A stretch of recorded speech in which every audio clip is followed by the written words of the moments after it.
in the early 70s, when the Birthing Better skills were developing, we were doing that within the context of that time, which was a skills-based concept led by Lamaze and the Bradley Method. Lamaze was taught in probably every hospital in the United States for a generation, and we all piled into those classes, 6 weeks long, 2 hours apiece, I think, and then we went home and practiced. And then when we went into the birth, we used our skills in and around all of the assessments, monitoring procedures that were happening in the United States, and the total lack of choices. However, people did have some choices. There were, of course, some people having home births, and birth centers were available to some people. Some people had access to rural hospitals or small hospitals, while others had access to only the hospital in their environment or some of the bigger hospitals. So Birthing Better Families not only tackled the issue of the type of birth, because in the 1970s, 95% of us labored, whether we liked it or not, or had good outcomes or not, we just all labored because it was major abdominal surgery to have a cesarean. So when we looked at ourselves as human beings who were pregnant back then, we had to decide what we were going to do about our birth. And I'll just keep repeating it. We're only interested in our birth.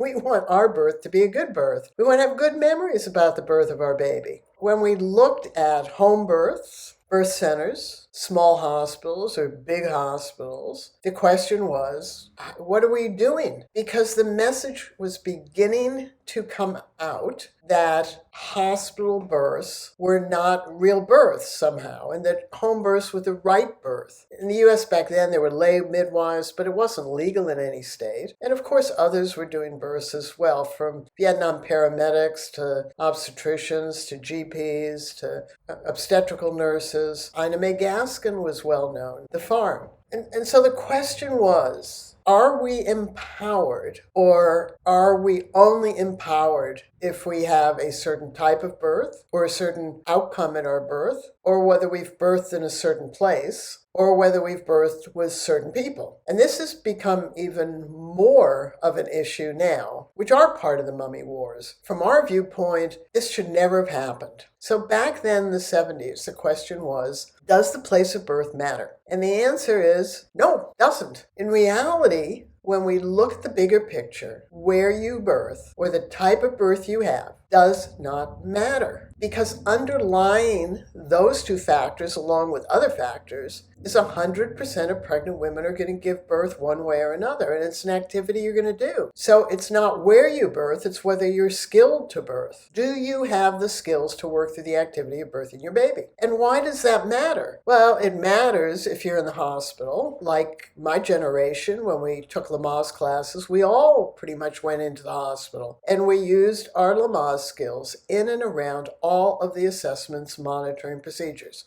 And we still, my generation, multiple millions of us, felt empowered by our birth experience because we had skills to work through the activity, and we had a birth coaching loved one who is helping us do that. That doesn't necessarily mean that we either liked or accepted all the fiddling that went on. We couldn't get out of bed and walk around. We couldn't eat, but we birthed better, and we were proud. And so in the early 70s, we just settled into some universal realities. 100% of pregnant women are going to give birth one way or another. And so where you birthed was not contingent on whether you could self-learn and use your skills. There was never, ever, never, ever any birth provider who ever stopped us or our loved one from using skills to birth our baby. On contrary, they loved working with skilled families. That's what the multiple millions of us who took Lamaze did to the maternity system in the U.S. We relaxed them over a generation because so many of us were using skills. And so many of the assessments, monitoring procedures that we had weren't the same things that occurred when I gave birth in 1982. And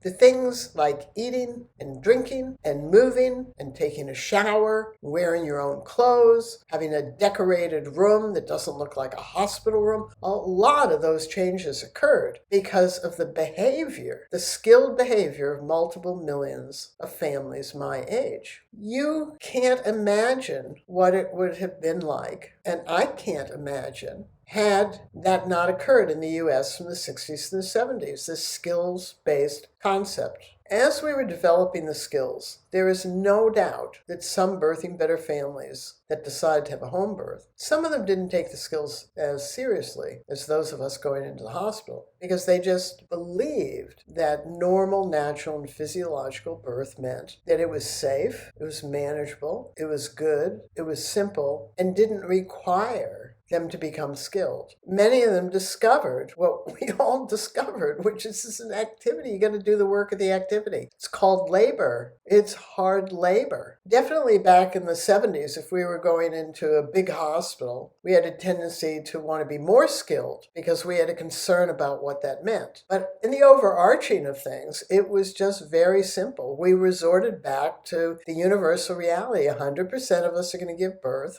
Our baby's birth is important to us. We have to do the activity. Hopefully we have a loved one with us who's going to help us do the activity. And when push comes to shove, we did that activity much better when we had self-learned some skills. And it's as simple as that. And we have to shift what has been happening since the 70s. That's a long time ago. It's 50 years. We have to shift the conversation now. We can't accept anymore that only a few women are entitled to an empowered birth. And we shouldn't accept fathers who are not skilled if they're going to be at the birth. We want them to be skilled because we grow our families. If a woman is skilled birthing her baby and her loved one is skilled helping her do that, they will be skilled parents. Much better than if the woman is skilled and the person she loves isn't. She begins to blame him for incompetency. We don't want that. So where we birth just wasn't a factor any more than the type of birth. And we don't want to be a factor anymore. We want all of you to go out and tell your friends and family members and your clients and each other that 100% of pregnant women are going to give birth one way or another. And it's an activity each of us does. And we will birth better if we have self-learned some form of skills and use them during the birth of our baby. And why on that bottom line?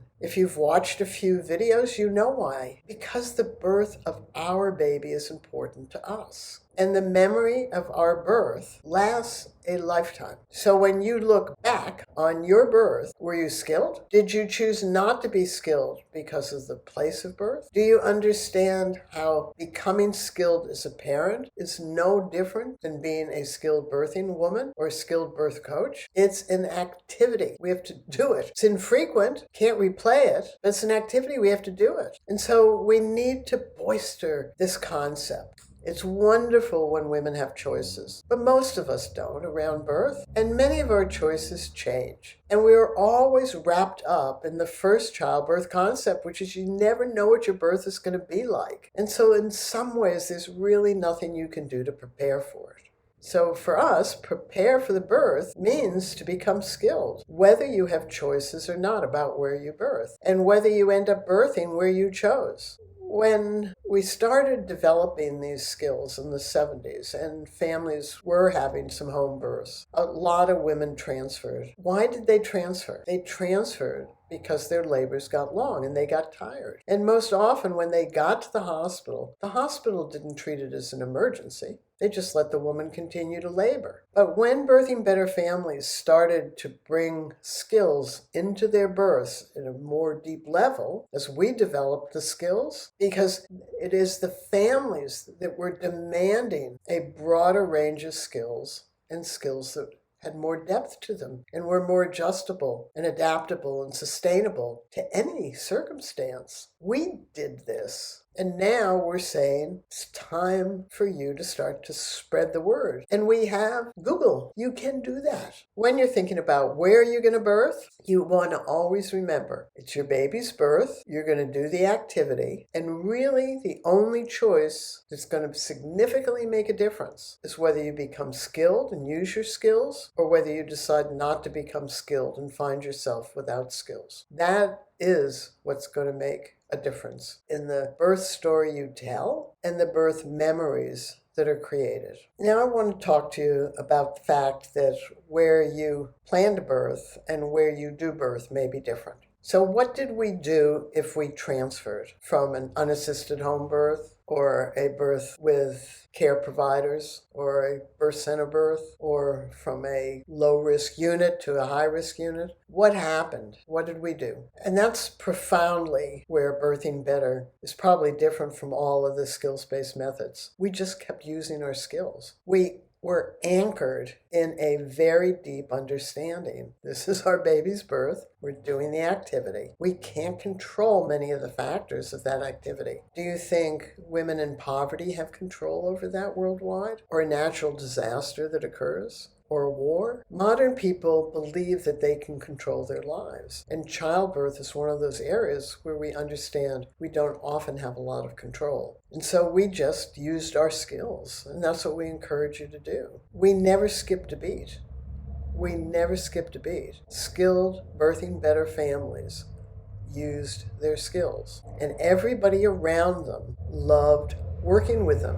So please understand that. If where you want to birth is different from where you do birth, you're still doing the activity of birthing your baby. Use your skills.